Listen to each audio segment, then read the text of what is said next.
The official record would state that at 14:27 Zulu time, Fireteam Odin, operating under Special Operations Task Force K, ceased all outbound communication. The unofficial truth, the one felt in the gut and tasted in the metallic tang of blood and dust, was that they were already dead. They just hadn't stopped breathing yet. Senior Chief Elias Vance, callsign Odin, knew it better than anyone. He lay pressed into the shale and scree of a miserable ridge overlooking the Zarinkot Valley, a place cartographers called the Maw of the Beast. For 3 days the Maw had been chewing on them. Now it was about to swallow. His rifle was down to its last 2 magazines. His comms specialist, a kid named Rivas with the callsign Echo, was bleeding from a shrapnel wound to his leg, his face pale and tight. The other 2 members of his team, Doc and Hex, were positioned 50 meters down the ridge, their muzzle flashes looking pitifully small in the vast, hostile landscape. Below them, no fewer than 50 enemy fighters were using the ancient, crumbling walls of a derelict village for cover, methodically advancing on their position. They were patient, they had time. Odin's team did not. Anything. Vance's voice was a low rasp, stripped of everything but tactical necessity. Echo shook his head, wincing as he adjusted his radio handset. Negative, Odin command. Says air assets are Winchester and RTB. Nearest QRF is 40 minutes out. Winchester out of ammunition, returning to base. 40 minutes might as well have been 40 years. Vance didn't reply. He just stared through his optic, watching a fighter with a PKM heavy machine gun crawl to a new firing position. The man was good. He was taking his time, setting up the gun that would be the final nail in their coffin. This was it, the end of a long road. He thought of his daughter's face, a fleeting, painful image. He pushed it away. Not now. Then, a new sound cut through the crackle of the radio. It wasn't command. It wasn't the QRF. It was a voice, calm and clear, with an odd, almost musical cadence, layered over the low hum of an open channel. Odin, actual. This is callsign Valkyrie, on guard. I show you hot. Over. Vance froze. Echo's head snapped up, his eyes wide with disbelief. He looked at Vance, his expression a mix of confusion and desperate hope. Valkyrie. There was no asset with that callsign on the theater roster. No one was supposed to be in the sky for them. Unknown station. Say again. Echo transmitted, his voice tight. The voice returned, patient, unhurried. Callsign Valk. I am a single A-10 Thunderbolt 2, inbound from the north. Angels 15. I see you've got some uninvited guests. How can I help? An A-10, a warthog, a flying tank. It was the most beautiful thing Vance had ever heard. But it was also impossible. Valkyrie, this is Odin. Vance took the handset from Echo. We have no air support scheduled. Identify yourself. Who the hell are you? There was a pause. For a moment, he thought it was a phantom, a ghost in the machine. Then the voice came back, and this time there was a hint of steel beneath the calm. Let's just say I'm a concerned citizen, Odin now. That machine gunner at grid 257-90314 is about to ruin your day. Do I have permission to engage?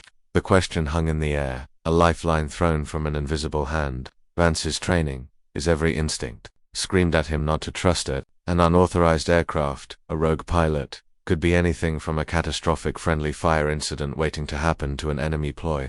But the rhythmic thump-thump of the PKM opening up from its new position made the decision for him. Dirt and rock chips exploded inches from his head. You are clear hot, Vance yelled into the handset. I repeat, Valkyrie, you are clear hot on that PKM. The response was not verbal. It was a sound at first. It was a distant, almost imperceptible whine, like a high-altitude jet. But it grew rapidly, deepening into a guttural roar that seemed to make the very mountains tremble. It was the signature sound of 2 General Electric TF3 for turbofan engines. A sound that every soldier on the ground in this part of the world knew meant one of 2 things: salvation or annihilation. The enemy fighters below heard it too. They stopped firing, their heads turning towards the sky, searching for the source of the noise. They didn't have to search for long. She came out of the sun, a silhouette of pure, unadulterated lethality. The A-10 Thunderbolt 2 was not a beautiful aircraft. It was never designed to be. It was squat, brutally functional, with straight wings, twin tails, and engines mounted high on the fuselage. It looked less like a bird, and more like a flying shark, painted in a mottled grey camouflage that did little to hide its aggressive purpose, and at its nose the reason for its existence was the black maw of the GAU-8 Avenger, a 7-barreled Gatling gun the size of a small car. The plane dove, not with the sleek grace of a fighter jet, but with the terrifying, deliberate plunge of a bird of prey. For a split second, an eternity on the ridgeline, there was silence. Then the sky ripped open. The sound of the GAU-8 firing is not a sound that can be adequately described. It is not a series of gunshots. It is a singular, cataclysmic event, a deep soul-shaking that lasted for no more than 2 seconds but felt like it was tearing the fabric of reality. A stream of 30mm depleted uranium shells, each the size of a milk bottle, erased the PKM position from existence. The gun, the gunner, the rock wall he was using for cover, it all vanished in a cloud of pulverized earth and red mist. The A-10 pulled up, its engines screaming in protest, and banked hard, its shadow passing over the stunned SEALs on the ridge. Vance could see the cockpit, a small bubble of reinforced glass, but the pilot inside was just a helmeted figure, an anonymous god of war. Good effect on target. The pilot's voice, Valkyrie's voice, crackled over the radio, as calm as if she were ordering coffee. "What's next on the menu, Odin?" Echo was staring, his mouth agape. "Holy Mother of God." Vance keyed the mic, his own voice shaky with adrenaline. "Valkyrie, that was effective. We have multiple enemy positions in the village ruins below. We need you to work west to east. We'll mark targets with our copy that, Odin. The buffet is open. Let me know what you'd like." For the next 20 minutes, the valley belonged to her.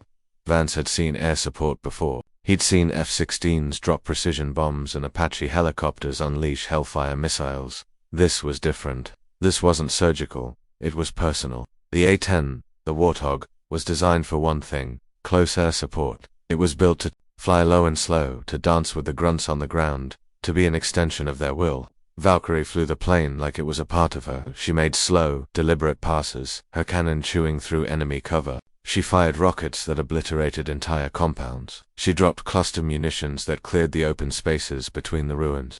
Her movements were brutally efficient, a masterclass in controlled violence.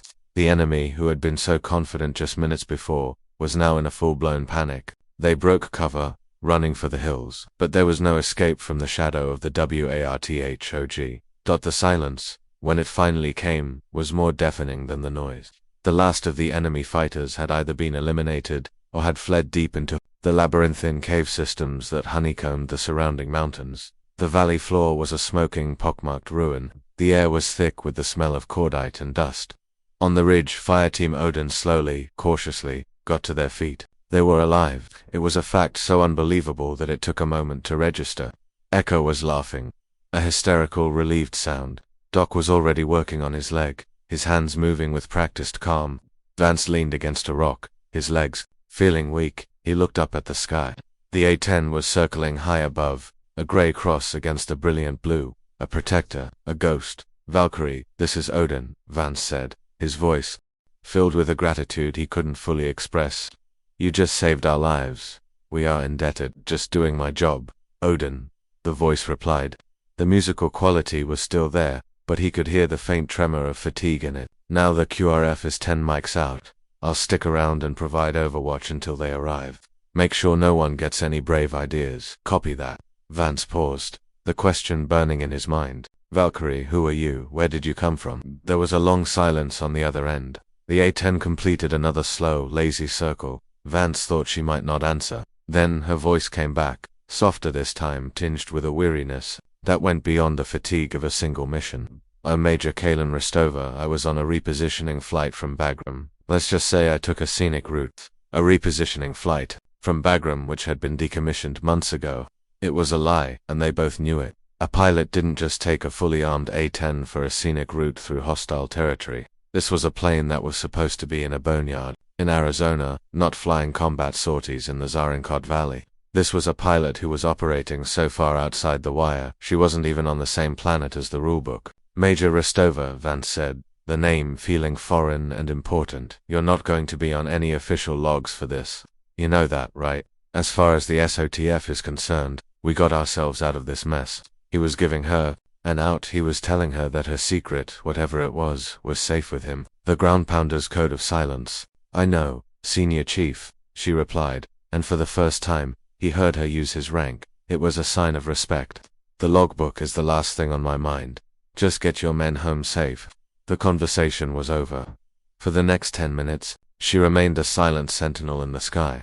The first Black Hawk helicopter of the Quick Reaction Force appeared as a dot on the horizon, growing steadily larger. As it approached the valley, Valkyrie's voice came over the radio one last time. "Looks like your ride is here, Odin. I'm bingo fuel and heading home. Valkyrie, out." And just like that, she was gone.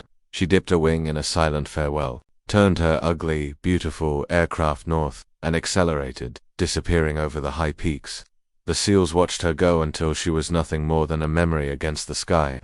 The QRF landed, and the controlled chaos of a combat extraction began. As Vance was helped aboard the helicopter, the platoon leader, a young, eager lieutenant, clapped him on the shoulder. "Heard you guys got into a real scrap, Senior Chief. Good thing you managed to fight your way out." Vance just looked at him, then turned his gaze back to the empty northern sky. He didn't say a word. The legend of the ghost of the phantom A-10 that appeared when all hope was lost, began that day.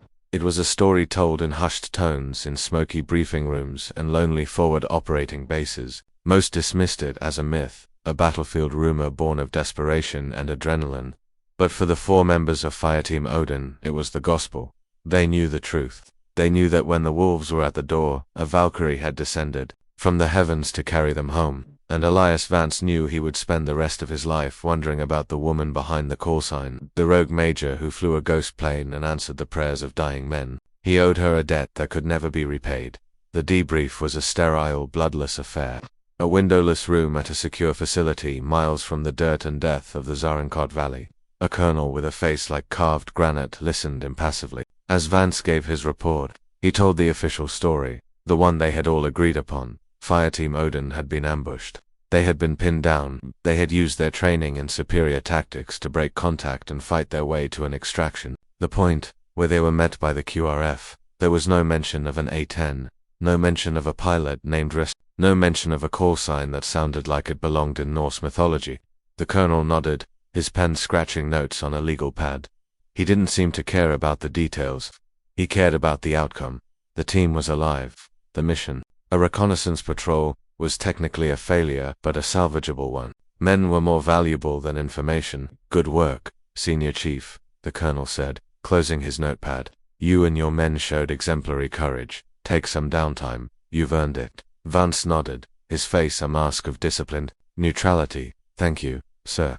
He stood to leave, but the colonel's voice stopped him at the door. "One more thing, Vance."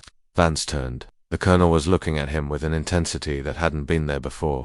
"There have been whispers, unconfirmed chatter about unauthorized air activity in that sector. You wouldn't know anything about that, would you?" The question was casual, but it carried the weight of a court-martial. This was the moment of truth. Vance could feel the eyes of his team on him, even though they weren't in the room. He thought of the sound of the GAU-8.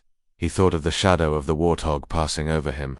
He thought of the calm, steady voice that had pulled them back from the brink. "No, sir," Vance said, his voice even and firm. "I wouldn't know anything about that."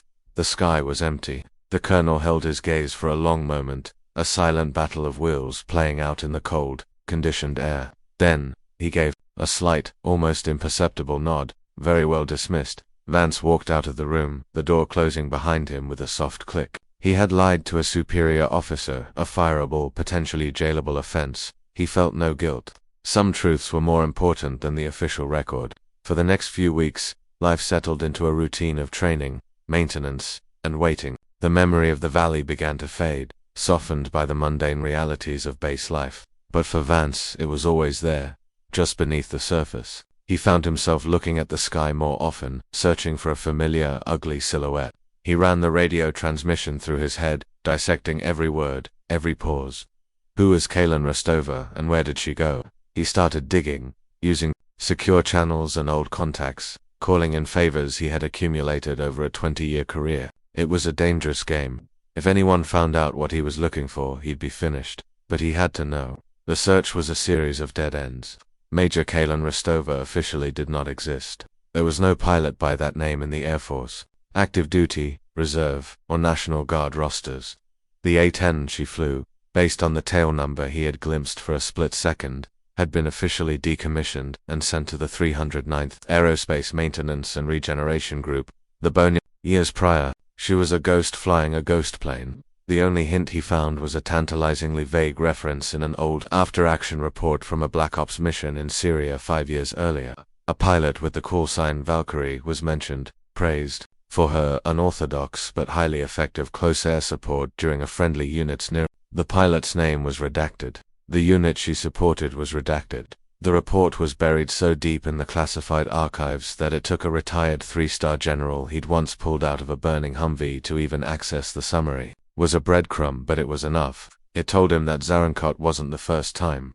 She was a legend, a secret whispered among the special operations community, a guardian angel who appeared when the official channels failed. The mockery that had initially colored his team's perception of her call sign had long since vanished. Echo, the young comms specialist, now spoke the name Valkyrie with a reverence usually reserved for saints. The story of what she did, the real story, was their secret, a bond forged in fire and silence. Then, 6 weeks after the Zarankot incident, the call came. Fireteam Odin was being deployed again. The mission was high risk, a direct action raid on a fortified compound in a different, even more dangerous valley. The target was a high-level insurgent commander, a man responsible for a string of deadly attacks on coalition forces.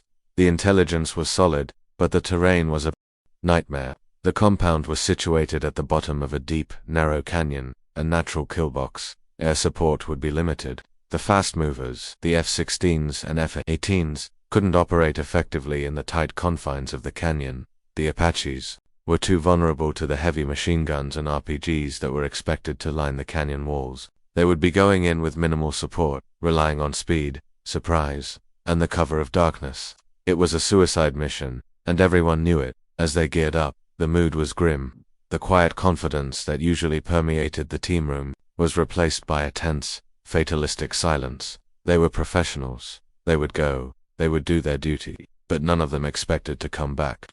Vance was doing a final check on his gear when Echo approached him, a satellite phone in his hand. Odin, he said, his voice low. You need to hear this. He handed the phone to Vance. It was an open, unencrypted line, a single, repeating audio signal. It was a sound Vance would never forget.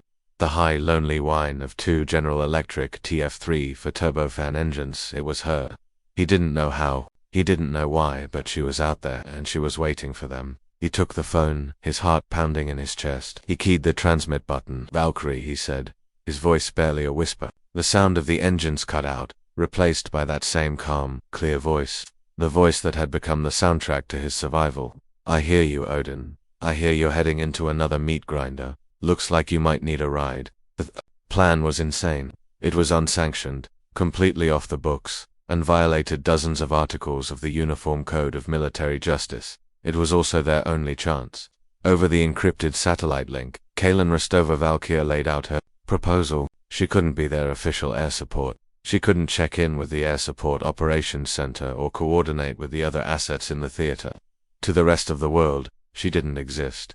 But she could be their eye in the sky. She could fly high above the canyon, outside the range of the enemy's heavy weapons, and feed them real-time intelligence. She could watch their backs. And if things went sideways, truly, irrevocably sideways, she could intervene.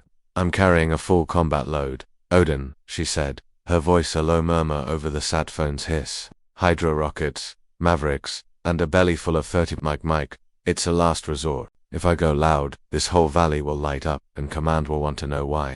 But if it's a choice between my career and your lives, it's no choice at all. Vance listened, the weight of the decision pressing down on him. He was the team leader. The lives of his men were his responsibility. Trusting an unknown, unsanctioned asset was a gamble of epic proportions, but he remembered the alternative. He remembered the feeling of utter hopelessness on that ridge in Zarankot. He looked at the faces of his men, saw the grim determination in their eyes, and knew what he had to do. We're in Valkyrie, he said. Welcome back to the fight. The insertion was flawless. Under the cloak of a moonless night, 2 MH-60 Blackhawks flew nap off to Earth, their pilots using night vision goggles to navigate the treacherous terrain. They landed in a swirl of dust and rotor wash, and Fireteam Odin disembarked, melting into the darkness. They were 6 miles from the target compound. The plan was to move on foot, using the rugged landscape for cover, and be in position to assault the compound at 4 o'clock, the hour of deepest sleep.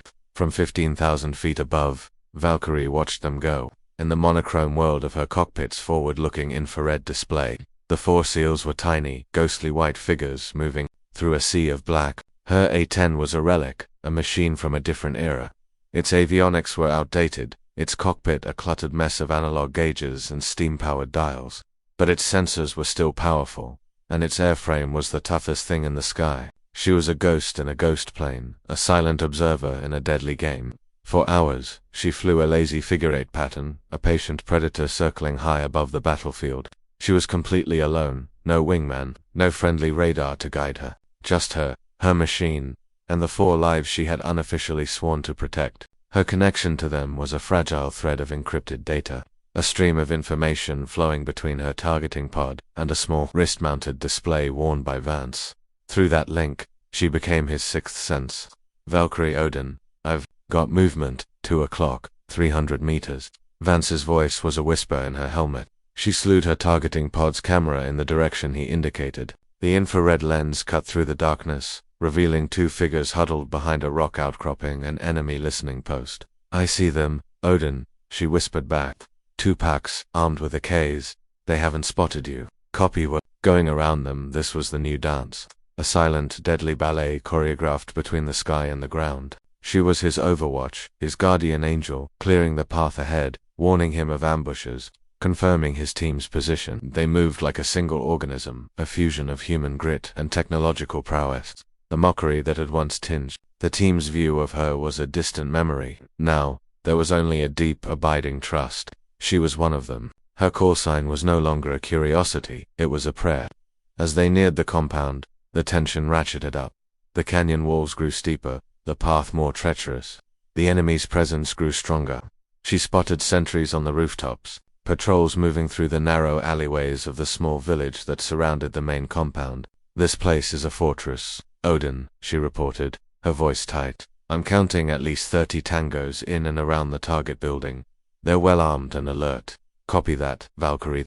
We expected a warm welcome. They reached their final assault position, a rocky outcrop overlooking the compound, just as the first hints of dawn began to stain the eastern sky. The time had come. All elements in position, Vance whispered into his radio. Initiating assault in 5, 4, 3, 1. The night exploded. Suppressed weapons fired in sharp, angry bursts. Explosive charges breached the compound walls. The SEALs moved with the fluid, brutal efficiency of apex predators, flowing through the breach, clearing rooms, eliminating targets. From her perch in the sky, Rostova could only watch. The fight was too close, too intimate for her to intervene. Her weapons were designed to kill areas, not individuals. Using them now would be suicide for the men on the ground. She was helpless, a spectator to the chaos. Her knuckles were white on the control stick, her heart hammered against her ribs. All she could do was watch the tiny white figures on her screen and pray. The initial assault went well. The SEALs achieved complete surprise, and the enemy was thrown into disarray. But the insurgent commander was no fool. He had planned for this. As the SEALs pushed deeper into the compound, a new sound echoed through the canyon, the deep, guttural roar of a DSHK heavy machine gun, a douche. It opened up from a fortified bunker on the hillside overlooking the compound. Its heavy 12.7mm rounds chewing through the mud brick walls, pinning the SEALs down. Valkyrie, we're pinned. Echo's voice was frantic over the radio. Douche. On the hillside, east of our position, we can't move. Rostova's blood ran cold. She saw it. The bunker was perfectly positioned, providing a clear field of fire into the compound. The SEALs were trapped. The fast movers couldn't get a clear shot. The Apaches were too vulnerable. They were on their own. Except they weren't. I see it, Echo, she said, her voice a mask of calm she did not feel. She pushed the throttle forward, and the A-10's engines whined in response. I'm coming in. Negative, Valkyrie, negative. Vance's voice cut in, sharp and commanding. The canyon is too tight. They'll tear you apart. You let me worry about that, Senior Chief, she replied, her voice hardening.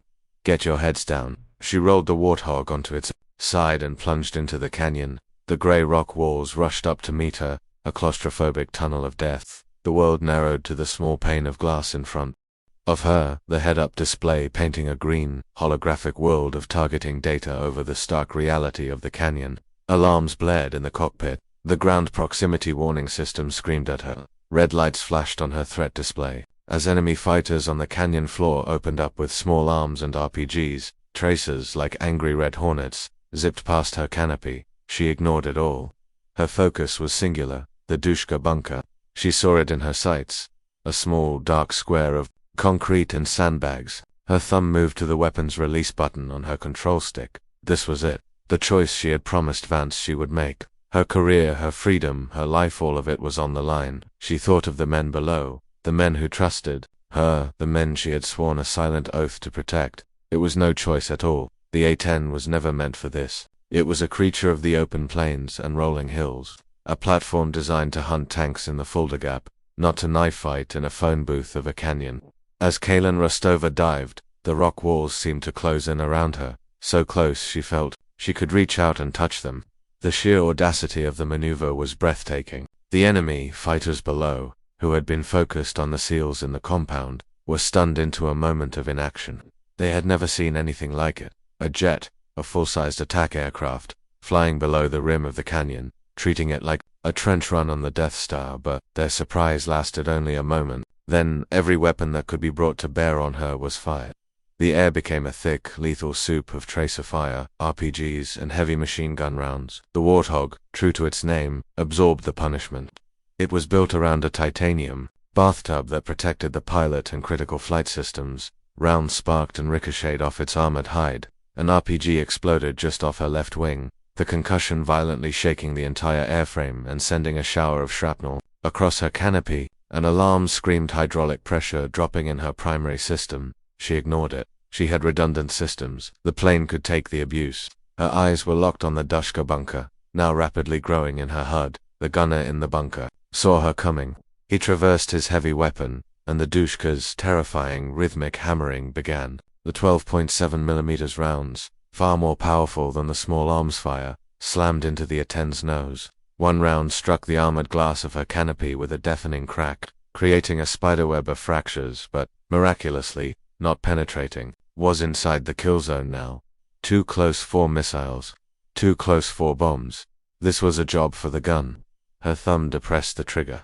The world dissolved into a storm of sound and fury. The Gore-8 Avenger spoke, and its voice was the apocalypse.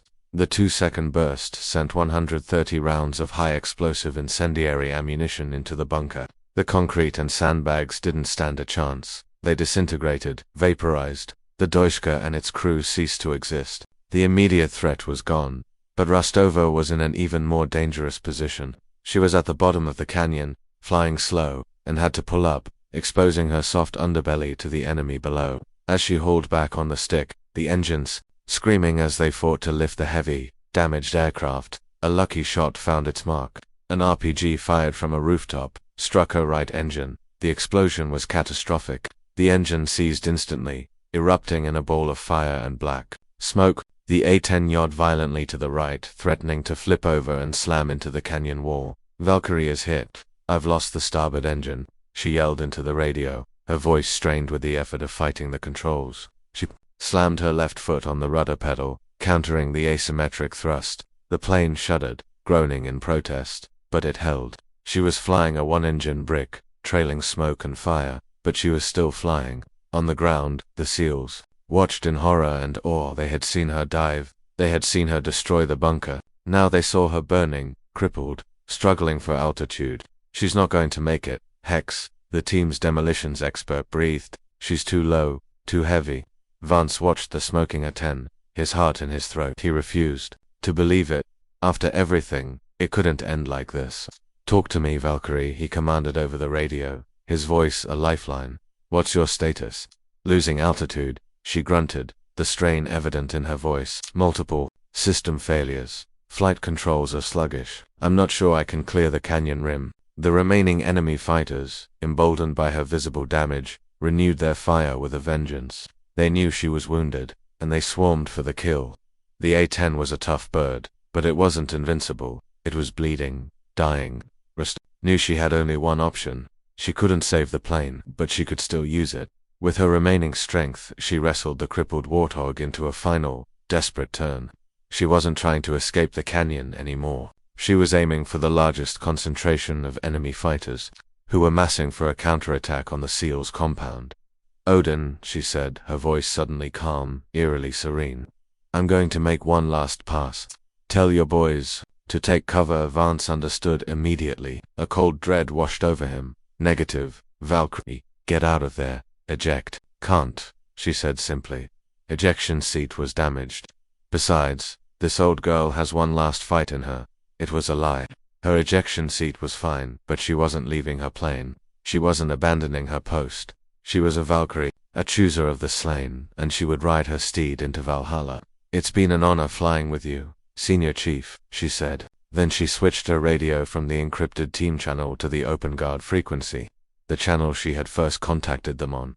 Her last message was not for them. It was for the history books, for the official record that would never acknowledge her existence. Mayday, mayday, mayday, she said, her voice clear and strong. A final act of defiance. Valkyrie is going down. She lined up her final gun run. The nose of the dying warthog dipped one last time. The enemy fighters below looked up, their faces a mixture of triumph and confusion.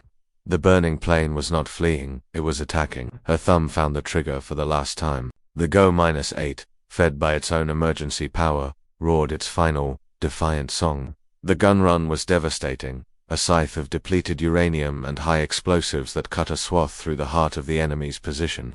The counterattack was broken before it even began. The A-10, its last duty done, continued its trajectory. It flew past the compound, its shadow passing over the Four Seals one last time. It cleared the last of the buildings, its wings level, its nose high, as if trying to claw its way back into the sky it loved. Then, with a final, shuddering groan, it slammed into the far wall of the canyon. The explosion was immense, a brilliant, terrible flower of fire and smoke that filled the narrow valley from wall to wall. The shockwave washed over the compound, a physical blow that knocked the seals off their feet. Then, silence, a profound, ringing silence, broken only by the crackle of burning wreckage. The sky was empty. Valkyrie was gone. The aftermath was a blur. The destruction of the enemy's command structure and the death of their leader in the initial assault, combined with the devastating final act of the A-10, had completely broken the insurgent force. The remaining fighters fled into the mountains, leaving the SEALs in sole possession of the battlefield. The extraction helicopters arrived to a scene of carnage and disbelief.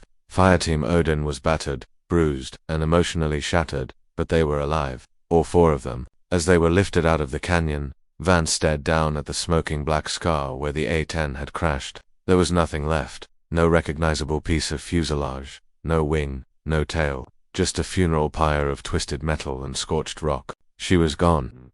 In the days that followed, an official story was constructed. The raid on the compound was a resounding success. The insurgent commander had been eliminated. The enemy forces had been routed. The after-action reports mentioned stiff resistance and a surprisingly well-fortified position. They praised the skill and courage of Fireteam Odin. There was, of course, no mention of an A-10. There was no mention of a pilot with a call-signed Valkyrie. According to the United States Air Force, no assets were lost, and no pilots were killed in action that day. Major Kalon Rostova remained a ghost, but legends don't need official sanction. The story of what happened in that canyon spread, not through official channels, but through the quiet, informal network of the Special Operations community. It was told by the helicopter pilots who flew the extraction, who had seen the impossible fire in the sky. It was whispered by the intelligence analysts who monitored enemy chatter, which spoke of a vengeful spirit, a winged demon that had descended from the heavens. And it was carried in the hearts of four SEALs who owed their lives to a woman they had never met. Elias Vance was a changed man. The quiet professionalism was still there, but it was overlaid with a deep, abiding melancholy. He had been a warrior his entire adult life, had seen more than his share of death and sacrifice. But this was different. Kalon Restovar's sacrifice was a weight he would carry forever. He had led her to her death. He had asked her for help, and she had given them everything. He made it his personal mission to find out who she really was. The official channels were a brick wall. Her name, her service record, her very existence had been scrubbed clean.